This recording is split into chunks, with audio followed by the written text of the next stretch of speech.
Sa kauna-unahang pagkakataon sa 2025 senatorial elections, isang kandidato ang nakapagsagawa ng sabay-sabay na nationwide proclamation rally. At ito ay walang iba kundi si Pastor Apollo C. Kibuloy. Narito ang balita ni Almar Forsuelo.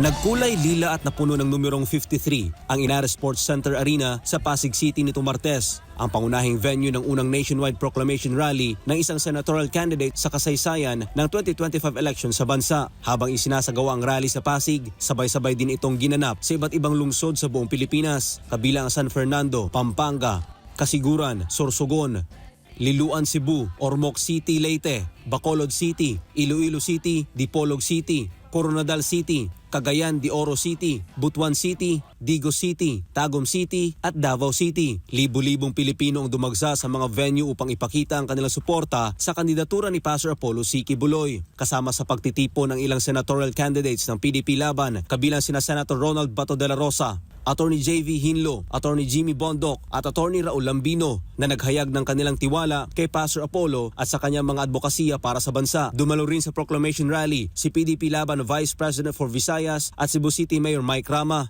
Kailangan natin si Pastor 53 Kibuloy sa Senado. Tama ba ako? Kailangan nating taong totoo, taong may puso, taong who will convert like all of you. Dumalo rin si dating National Commission for Indigenous Peoples o NCIP Chairman at Senatorial Candidate Allen Capuyan. Ilang party list groups din ang nagpahayag ng suporta kay Pastor Apollo, kabilang ang Ipanaw Sambayanan, Puwersa ng Pilipinong Pandagat, Duterte Youth, ang Bumbero ng Pilipinas, Gabay, Bisaya Jude at Maaga Party List. Dahil sa tagumpay ng unang nationwide proclamation rally ng isang senatorial candidate, bumilib ang political strategist na si Malu Tiquia. Ayon kay Tiquia, kahanga-hanga ang lawak ng suportang natanggap ni Pastor Apollo sa kabila ng mga hamong kaniyang kinakaharap. Kayo po ang una sa kampanyang ito na nakagawa ng nationwide kick-off. At tumataas ang balahibo ko pag tinitingnan ko, kasi wala silang kandidato.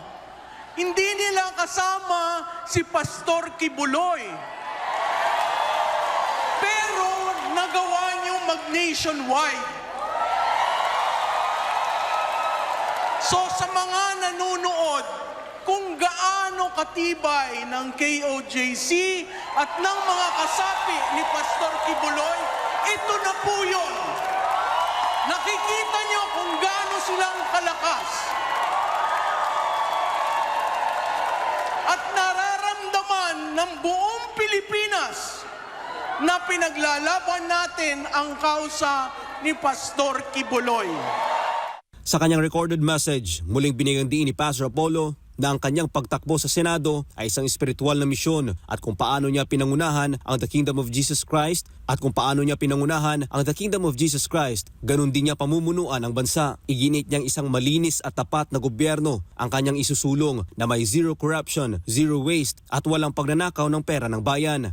Kaya pag tayo ay nakahawak po ng political power, gagamitin natin ito para sa kaayusan ng bansang Pilipinas, na makikita nila ang leadership ng hinirang na anak na walang korupsyon, na walang dibisyon, na walang away, na walang kaguluhan, kundi bibigyan ko sila ng direksyon kung saan dapat pumunta ang bansang ito.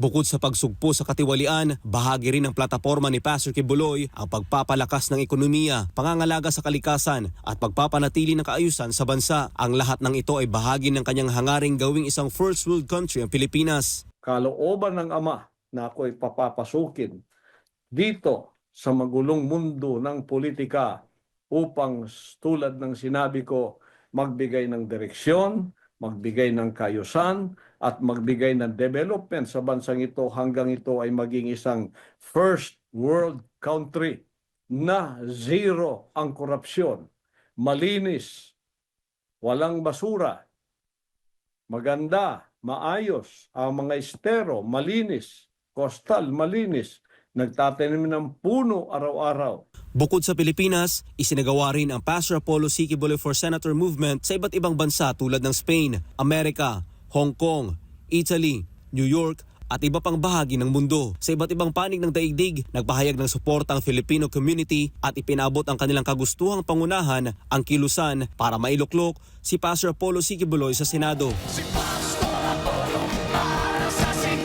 Para sa Diyos sa Pilipinas, kung Mahal Almar Forzuelo, SMNI News.